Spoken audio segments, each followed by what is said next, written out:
Drip irrigation ವಿಚಾರವಾಗಿ ಕಳೆದ ಒಂದು ಇದರಲ್ಲಿ ಸಬ್ಸಿಡಿಯನ್ನ ಮತ್ತೆ ರಿಪೀಟ್ ಕೊಡಿ ಅಂತ ಹೇಳಿ ಮಾತನಾಡಿದ್ವಿ. ಈಗ ನೋಡಿ, PVC ಪೈಪ್ಸ್ ಗಳನ್ನ ನಾವು ಜಾಸ್ತಿ ಬಳಸ್ತಾ ಇದೀವಿ, ಪ್ರತಿಯೊಬ್ಬ ರೈತರು ಕೂಡ ಬಳಸ್ತಾ ಇದ್ದಾರೆ. ಯಾಕೆ ಅಂತ ಅಂದ್ರೆ ಸಾಕಷ್ಟು ನವಿಲುಗಳ ಕಾಟ ಇರಬಹುದು ಅಥವಾ ಏನು ಪ್ರಾಣಿಗಳ ಒಂದು ಕಾಟದಿಂದ ಆ ಒಂದು ಲ್ಯಾಟ್ರಲ್ ಅನ್ನ ಕಚ್ಚಿ ತಿಂದು ಅಥವಾ ಅದು ಡ್ಯಾಮೇಜ್ ಆಗ್ತಕ್ಕಂಥ ಚಾನ್ಸಸ್ ಜಾಸ್ತಿ ಇದೆ ಇತ್ತೀಚಿನ ದಿನಗಳಲ್ಲಿ. ನಾವೆಲ್ಲ ಏನ್ ಮಾಡ್ತೀವಿ, ಅದು ಪ್ರೆಷರ್ ಕೂಡ ಲಾಸ್ಟ್ ಎಂಡ್ ಪಾಯಿಂಟ್ ಹೋಗೋದಿಲ್ಲ. ಆ ಒಂದು ವಿಚಾರಕ್ಕೆ ನಾವು PVC ಗಳನ್ನ ಪೈಪಿಗಳನ್ನ ಅಳವಡಿಕೆಯನ್ನ ಮಾಡ್ತಾ ಇದೀವಿ ಇತ್ತೀಚಿನ ದಿನಗಳಲ್ಲಿ.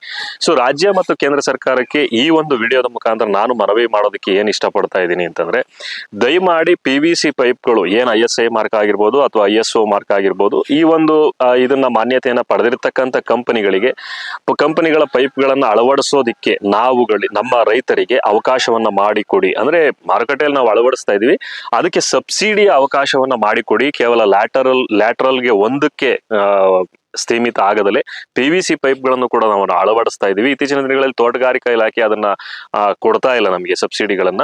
ದಯಮಾಡಿ PVC ಪೈಪ್ಗಳಿಗೂ ಕೂಡ ಆ ಒಂದು ಸಬ್ಸಿಡಿಯನ್ನ ಕೊಡೋದಿಕ್ಕೆ ಅವಕಾಶವನ್ನ ಮಾಡಿಕೊಡಿ. ಸಾಕಷ್ಟು ರೈತರುಗಳು ಕೂಡ ಇದನ್ನ ವಿಚಾರವನ್ನ ತಿಳಿಸಿದ್ದಾರೆ ಈ ಇದರಲ್ಲಿ. ನಾನು ಕೂಡ ವಿಡಿಯೋದ ಮುಖಾಂತರ ಈ ಒಂದು ಮನವಿಯನ್ನ ಮಾಡ್ತಾ ಇದ್ದೀನಿ. ನಮಸ್ಕಾರ.